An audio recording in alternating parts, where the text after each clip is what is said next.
They say you can't go home again. But after my father passed, I had no choice. I hadn't seen that ranch in 20 years.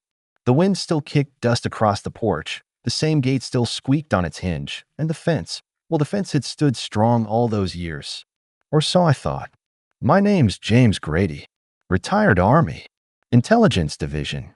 I'd spent most of my life serving overseas, following orders and staying invisible. But standing on that land, breathing in the dry desert air, I felt something I hadn't in years: stillness. Home.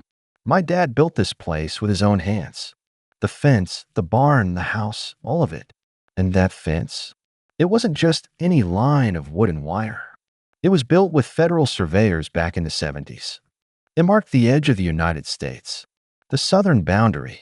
We didn't put up flags. We didn't hang signs. But everyone who lived nearby knew what that line meant, especially Dad. He was strict about it. Told me never to move the markers, never to change the line. That fence was law. That fence was history. That fence was sacred. 3 days after I got back, I saw the white SUV.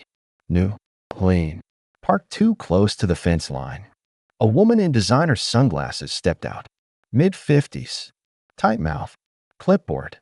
"You the new tenant?" she asked. I didn't respond. "I'm Karen, vice president of the HOA. We've been meaning to get this fence issue resolved." I raised an eyebrow.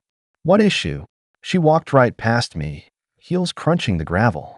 "This old fence is 5 feet into our managed green space. It's a liability. My landscaper says it has to go." I stayed quiet. "You'll need to move it by the end of the week," she added, already turning to leave. I didn't argue, didn't raise my voice. I just watched her drive off. That night, I sat in the barn going through my father's old documents. Military maps, survey papers, stamp permits. He kept everything. There it was, plain as day. The fence was aligned with the original federal boundary, not an inch off. The next morning, I found men tearing down the posts. "Hey," I yelled, running over. "Who told you to do this?" One of the workers shrugged. "Lady in the HOA. Said this was her land." I told them to stop. Showed them the papers. They didn't care. The fence fell that day. And I just stood there, silent, watching years of memory and law get ripped apart. I thought about stopping them. Really stopping them. But something in me said, wait. That night, I pulled a box from the back of the closet. Inside was a small stack of business cards. One name on top.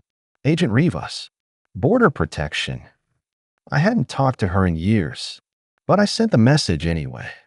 The next morning, Karen was back. This time, she had her phone out recording. "You're going to get a fine for this mess," she said. "This whole structure's on community land. I've already spoken with the board." She was enjoying it. The power. The control. Like this was some personal victory. Then she saw me smile. Just a little. "Something funny?" she snapped. "No," I said. "Just remembering something my father used to say." She crossed her arms. "And what was that?" "People get bold," I said, "when they forget where the line is." She scoffed and walked off again. That afternoon, I waited on the porch. Hat pulled low, coffee in hand. The wind was calm. Too calm. Then came the hum of engines. 2 black SUVs pulled up, kicking dust into the sky. Out stepped 2 men, tall, uniformed, federal. Karen emerged from her house, confused. "Excuse me? Can I help you?" One agent held up a badge. "We're here about a possible boundary violation. We'd like to ask you some questions." "What are you talking about?" she said, laughing nervously. "This is HOA property." I stayed on the porch. Didn't say a word. The agents walked past the broken posts, inspecting the dirt, pointing at a metal marker just below the surface. Karen tried to follow, but one of them held up a hand. "I think you may have made a mistake," the agent said calmly. Karen turned pale.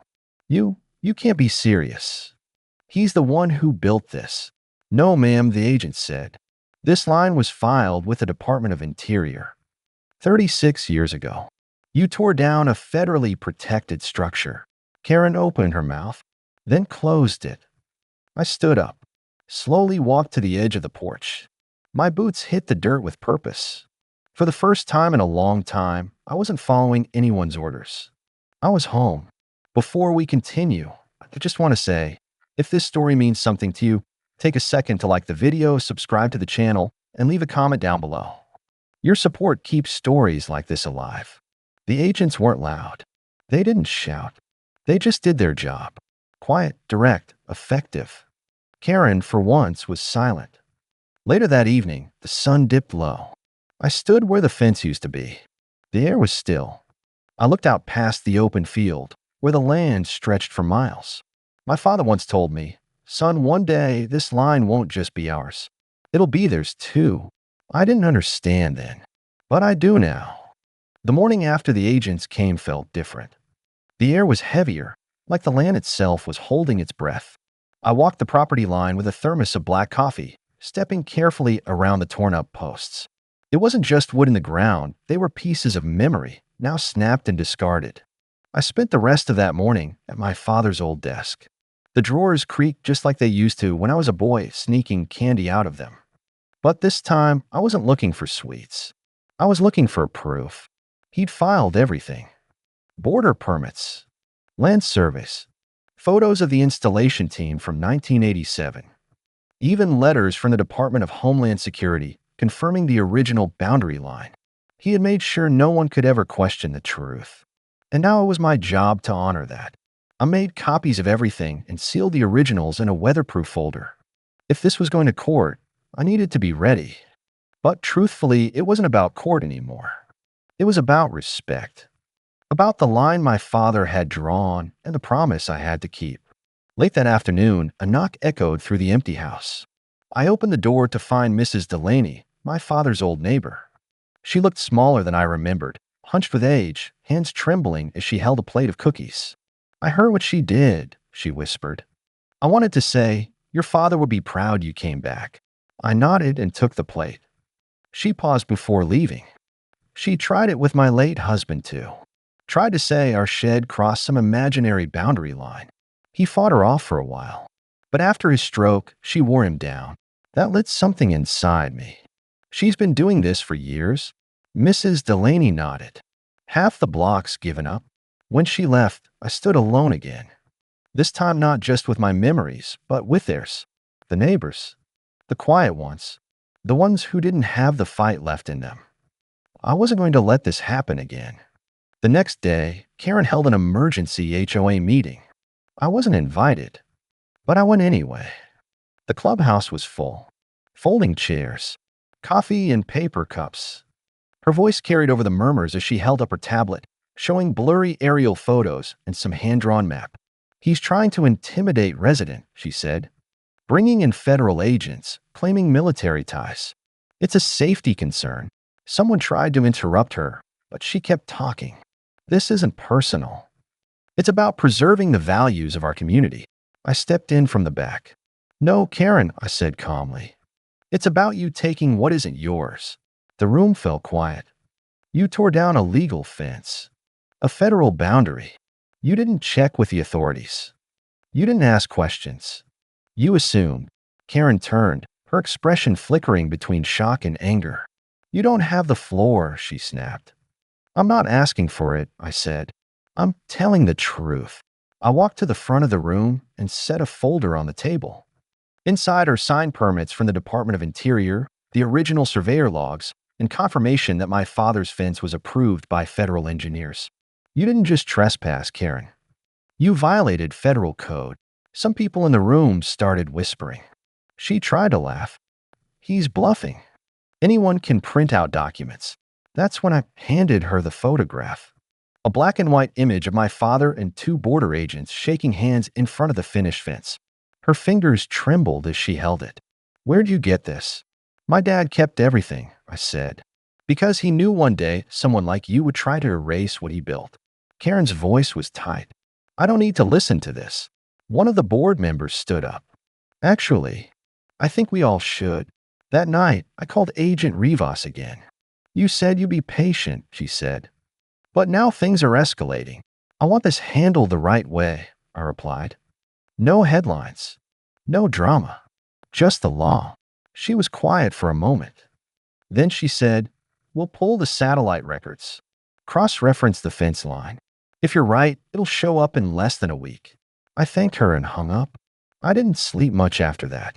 The storm rolled in, just wind and dust, but it rattled the windows and howled through the eaves. I stood by the broken fence again, watching the clouds crawl across the moon, and I could hear my father's voice in my head. This land doesn't belong to people like her. It belongs to those who respect it. The next morning, I found spray paint on my garage. Fed fraud in red letters, crooked and angry. I didn't report it. Didn't clean it off either. Instead, I walked the property with a folder of documents under my arm and a quiet promise in my chest. If this was the line she wanted to cross, I'd make sure it led straight back to the truth. And this time, the whole town would see it.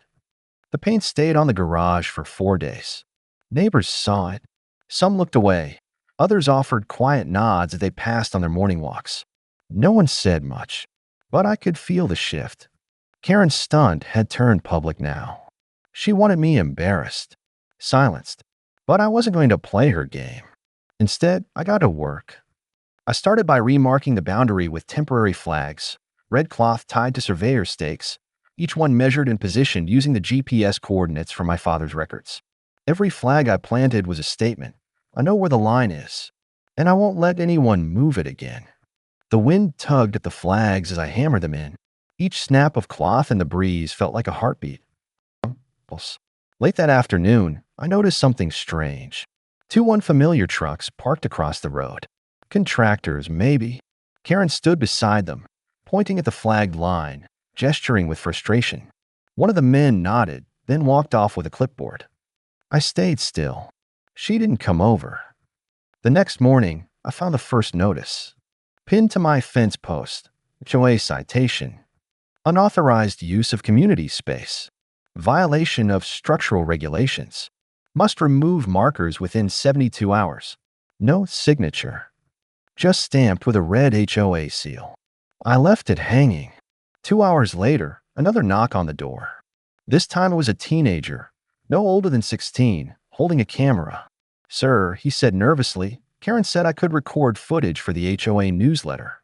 She said it's for transparency. I smiled kindly and shook my head. "Son, tell Karen I don't consent to anything on my land." He turned and walked back down the driveway without a word. That night, I received a voicemail from Agent Rivas. "James, we've got satellite overlays from the last 5 years. The fence line hasn't moved, but the HOA's landscaping zone has. I'm sending you the coordinates. This might get a lot more complicated." I opened the files she sent. Thermal maps, parcel outlines, digital overlays. They showed everything. Karen's new Greenbelt project encroached nearly 15 feet onto my father's land. She wasn't just moving fences. She was redrawing maps. And I finally understood. This wasn't about property. This was about power, image, control. She wanted that land because it looked cleaner without my posts and flags.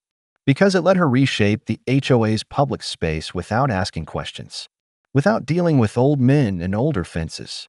The next morning, I called the local news station. I gave them everything. Photos, documents, satellite evidence, even a statement from Agent Rivas confirming the boundary was federally recognized. "I'm not looking for attention," I told the reporter. "I'm looking for accountability." They agreed to send someone that afternoon. But someone else arrived first. It was Karen. She stormed up my driveway, phone in hand, filming. "You called the press?" she demanded. "No," I said quietly. "They called me." She swung the camera toward the flags. "This is harassment. You're making a spectacle." I stepped forward, just enough to make her camera lower instinctively. "No," I said. "You did that when you tore down what wasn't yours." Her face twisted. "You're not special. You think because you wear some faded military shirt, people owe you something." I kept my voice steady. "No one owes me anything. But my father earned the right to have his work respected. And I won't let anyone erase that." She turned on her heel and marched back down the road just as the news van pulled up. For the first time, someone else was watching. The interview was quiet. I didn't cry, didn't shout. just told the truth. My father's work, the permits, the fence, the day Karen tore it down, the agents, the map, all of it.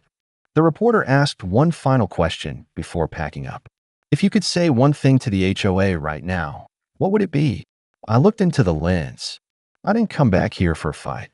I came back to protect what was already mine. That night, something happened I didn't expect. My doorbell rang. When I opened it, three neighbors stood there, Mr. Gonzalez, Miss Dwyer, and a younger man named Alan who I'd only seen walking his dog.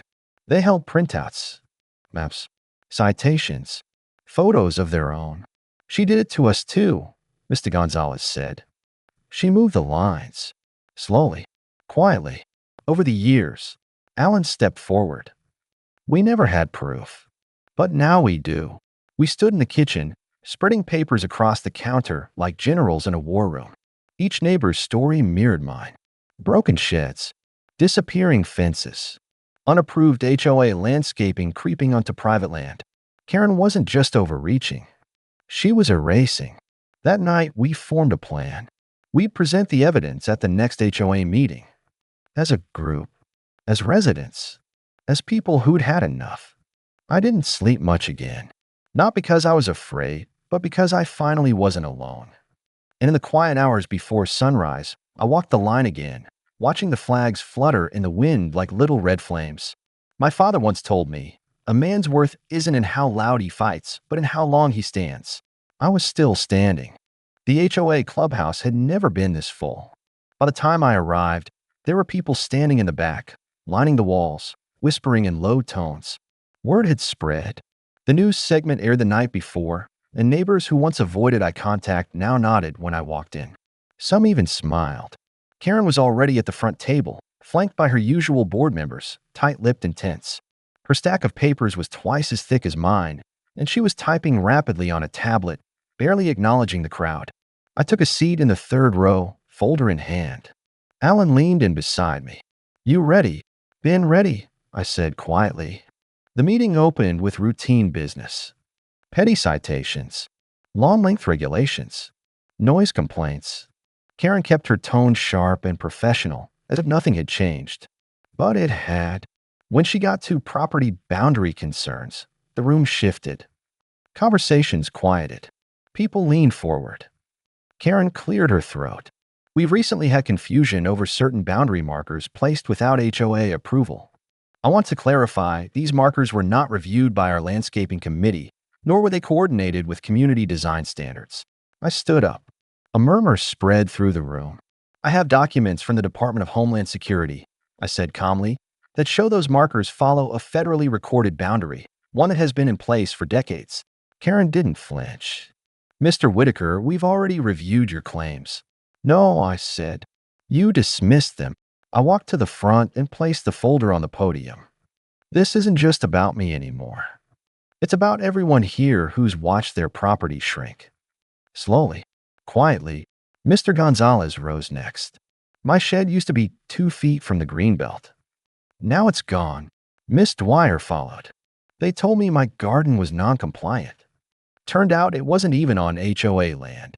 One by one, neighbors stood up. Each told their story. Each brought proof, photos, maps, surveys. And each time, Karen grew quieter. Her fingers fidgeted with her pen. Her usual smirk was gone. Finally, Alan took the stage. He brought up a projector and pulled up the satellite overlays from Agent Rivas. The map lit up the screen. Red lines for federal property, green for HOA-approved landscaping. The overlap was obvious. Karen stood abruptly. This data isn't official. It hasn't been verified. Alan turned to her. It came from the federal government. The room erupted into whispered disbelief. Karen held up a hand. We need time to review. No, I said firmly. You've had years. And in that time, you moved fences, destroyed private structures, and issued baseless citations. You knew. She looked at me, then at the crowd. For the first time, she looked cornered, but not silent. She stepped forward. This is a coordinated attack. Mr. Whitaker is manipulating the board, using his background to scare people, bringing in federal agents to intimidate homeowners. I took a breath. I didn't bring anyone. They came because you crossed a line, literally and legally. The room went still again. One of the quieter board members stood. A woman named Cheryl. I moved to suspend Karen as president pending further investigation. Another member raised his hand. Seconded. Karen's eyes widened. You can't do this. Cheryl looked at her calmly. You did this, Karen. The vote passed. She stood frozen for a moment, then stormed out of the room, leaving her papers behind. It wasn't of a victory cheer that followed. Just silence. A kind of collective breath being held and slowly released. Later that night, the neighbors gathered on my porch. We shared coffee and quiet conversation. No one was celebrating, just the processing. Alan flipped through the documents again. She knew exactly what she was doing. I nodded. It's not about the fence. It never was. It's about power and what people will do to protect it, even when they're wrong. Miss Dwyer sighed. She convinced all of us we were the problem. Mr. Gonzalez raised his cup. Not anymore. The next morning, I walked the property line again. This time, not alone. Alan joined me, planting a few fresh flags. The red cloth caught the wind, and we both stood there, watching them dance in the morning light. He looked over at me. You really think this is over? No, I said. But it's different now. We're not invisible anymore. That afternoon, a black SUV pulled into my driveway. Agent Rivas stepped out, sunglasses on, holding a manila envelope. I thought you want to see the final review, she said, handing it to me. I opened it on the hood of her car. Maps. Official stamps. A short letter. Confirmed, the structure previously removed was on federally designated property. Unauthorized destruction is now a matter for federal response teams. My hands trembled slightly as I read it. Rivas gave a small nod. It's your choice. Press charges or let it go. I looked out at the land, at the fence that wasn't there anymore, at the memories still standing in my heart. I'll let the board decide, I said. But either way, she doesn't get to rewrite the story anymore. Rivas smiled slightly. That's more grace than most would give. She drove away, dust trailing behind her tires. That evening, as the sun dipped behind the hills, I finally started rebuilding the fence. Not with steel this time, with cedar. Hand-carved, post by post. Neighbors came to help, some with tools, others with stories. It wasn't just my father's legacy anymore. It was ours. The sound of hammers echoed across the neighborhood. It wasn't chaos, it was community. By noon, 6 neighbors had shown up with supplies. Nails, planks, measuring tape, even lemonade. The porch buzzed with life, and the scent of freshly cut cedar drifted in the air. We weren't just building a fence, we were rebuilding trust, one post at a time. Alan measured each board precisely. Miss Dwyer organized snacks on a folding table. Mr. Gonzalez stood watch near the curb, a quiet sentinel, making sure no unwanted guests interrupted again. Karen's house sat quiet, blinds drawn. No HOA visitors, no patrols, just silence. It had been 3 days since the board suspended her. Cheryl, now acting president, stopped by during the afternoon to drop off a formal letter of apology. Not just to me, but to every homeowner whose boundaries had been tampered with. I can't undo what she did, she said, but I can't promise it won't happen again. I appreciated that, more than she knew. By sundown, the fence was halfway rebuilt, and this one felt different. It wasn't just a border. It was a line of memory, of history, of solidarity. My father's legacy didn't end with the fence Karen tore down. It lived in every new board we nailed in place. That night, I got a call from the federal office. Mr. Whitaker, the voice said, "We've completed the assessment of property damage and civilian interference. We're opening an investigation into multiple HOA policy violations and misuse of land along the border zone." I asked, "What happens next?" The man paused. "That depends. Do you want to formally press charges?" I sat there, staring at the floor. Part of me wanted to say yes, to hold her accountable, to make sure she felt the full weight of what she'd done. But another part just wanted peace. "I'll give you my answer soon," I said, and I meant it. The next morning, something unexpected happened. A letter showed up on my doorstep. Handwritten, folded neatly. It was from Karen. The note was short. No excuses. No defensiveness. Just 3 lines. I made a mistake. I crossed a line more than one. I let power blind me. I'm sorry. No signature. I didn't know what to make of it. I showed it to Alan. He read it twice and said, "Sounds like a confession, not an apology." Maybe it was both. Later that afternoon, a group of us gathered for the final section of the fence. It was the part Karen had torn down, the part closest to her yard. We rebuilt it together. Quietly, carefully, and just as we hammered in the last nail, Karen appeared at the edge of her driveway. She didn't say anything, just watched. And for a moment, it wasn't anger in her face. It was something else. Shame. Or maybe regret. I nodded to her. She didn't return it. But she didn't turn away either. As the last board was set, I felt something shift, not just on the land, but inside me. That evening, the neighborhood gathered around the fence. It had become a symbol now of resilience, unity, and the quiet strength of people standing together. Cheryl raised a cup of iced tea. To everyone who spoke up. To everyone who stood their ground. Alan added, and to Mr. Whitaker for reminding us where the line really is. We laughed. We clinked glasses. And in that moment, it didn't matter who planted the first flag or who drove the first nail. What mattered was that we had found our voices and used them. I walked the fence one last time before the sun went down. Every post was perfectly aligned. Every board smooth. No paint. No warnings. Just honest wood and honest work. Near the corner, I placed a small plaque etched with my father's name and the year he built the original fence. Legacy isn't what you leave behind. It's what you protect when no one else will. And as I stood there, the wind tugged gently at my shirt, just like it had tugged the flags that first day. But this time, there were no more boundaries to defend. Only a story to remember. And a neighborhood that would never forget. So to anyone who watches this, remember, stand your ground. Speak your truth. And if someone tries to redraw the lines of your life, don't let them. They don't get to decide where your story ends. You do.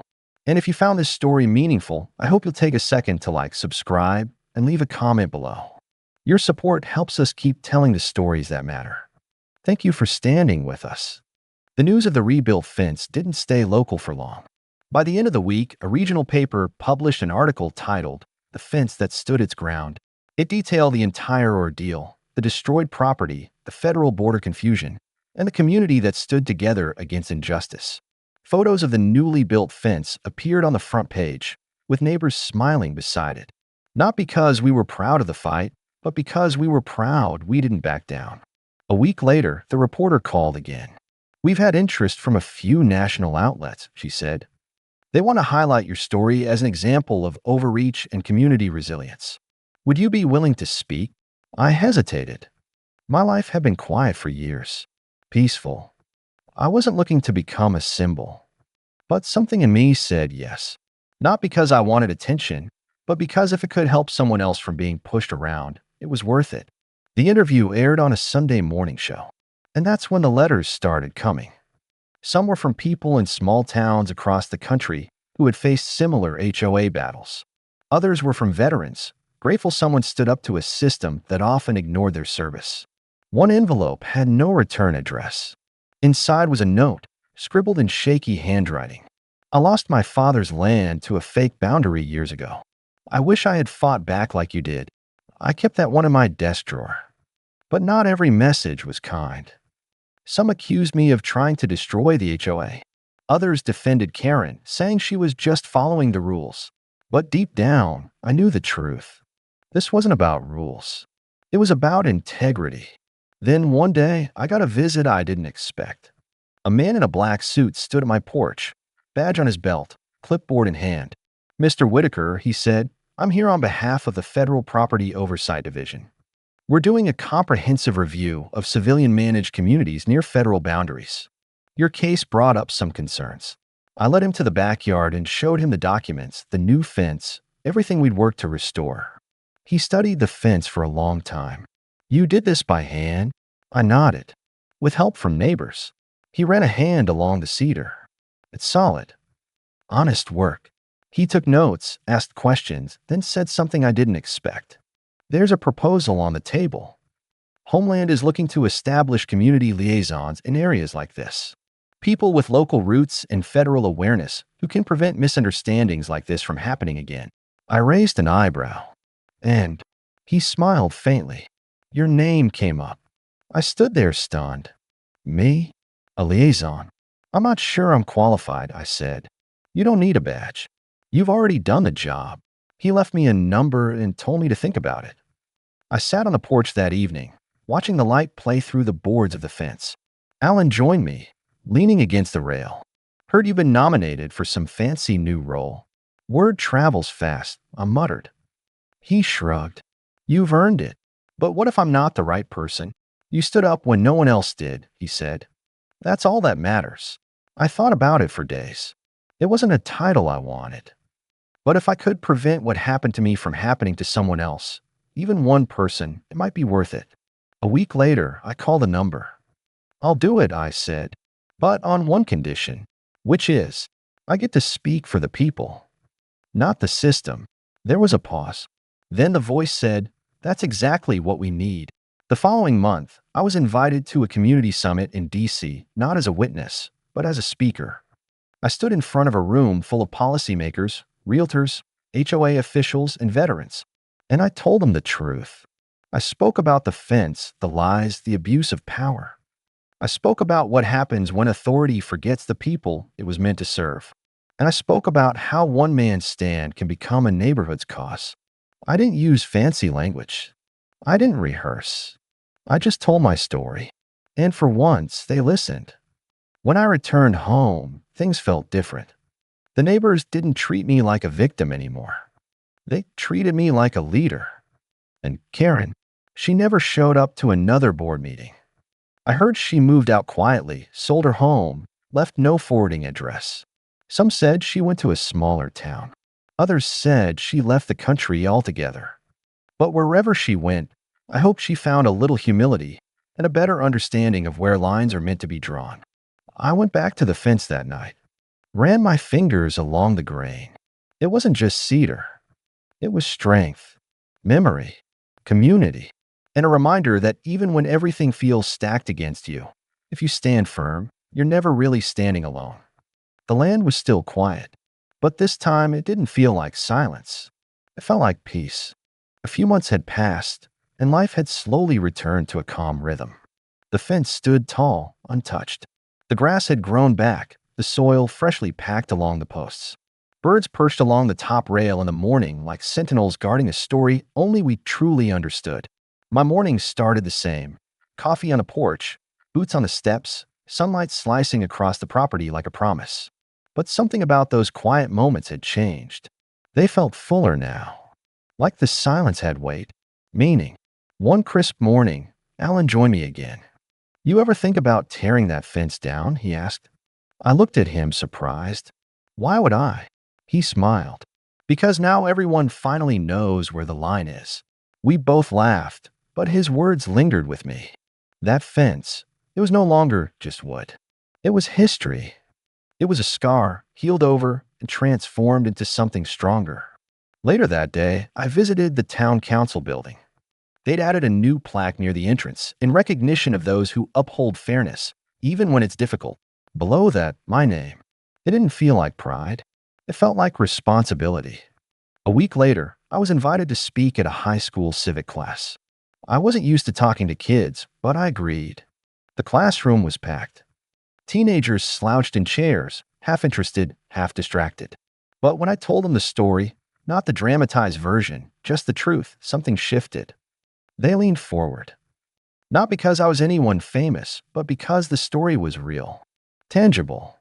It could have happened to their parents, their grandparents, maybe even them one day. One student raised his hand.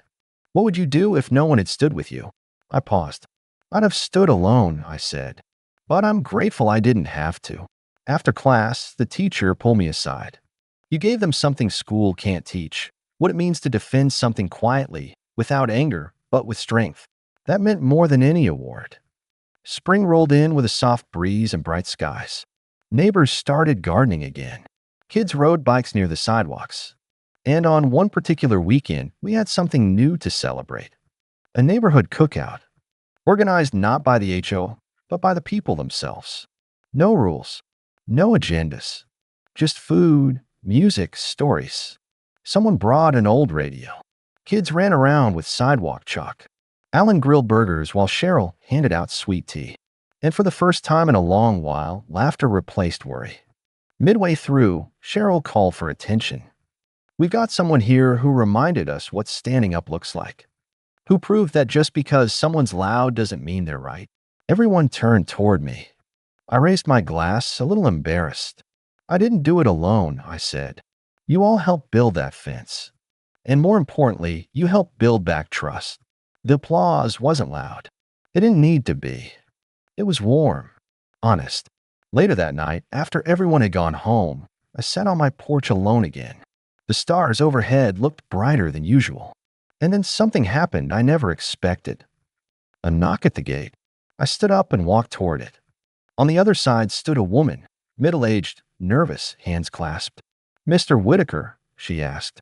"I'm Karen's sister." My body tensed. I just wanted to say, she told me everything. She knows she went too far, and she's trying to make things right. She's in a small town now, doing community work. She asked me to come here and apologize. I didn't speak for a moment. Then I said, "Thank you." She nodded, smiled gently, and walked away. I stood there for a while, looking at the gate. Not with anger this time, but with understanding. People change. Sometimes, if they want to. The wind rustled through the trees. I returned to the porch, sat back in my chair, and looked out at the fence. Its clean lines, the stories it carried. And I realized something. This story wasn't about a fence. It was about people. It was about what happens when one person's pride crashes into another's peace, and what it takes to restore that balance. And to anyone who's ever been told to sit down, stay quiet, or look the other way, don't. You're not just defending property. You're defending memory. You're defending dignity. You're defending something much bigger than lines on a map. And if this story meant something to you, take a moment to like, subscribe, and share your thoughts below. You never know who might need to hear it. Thank you for listening. Thank you for standing your ground. And thank you for believing the quiet ones still matter.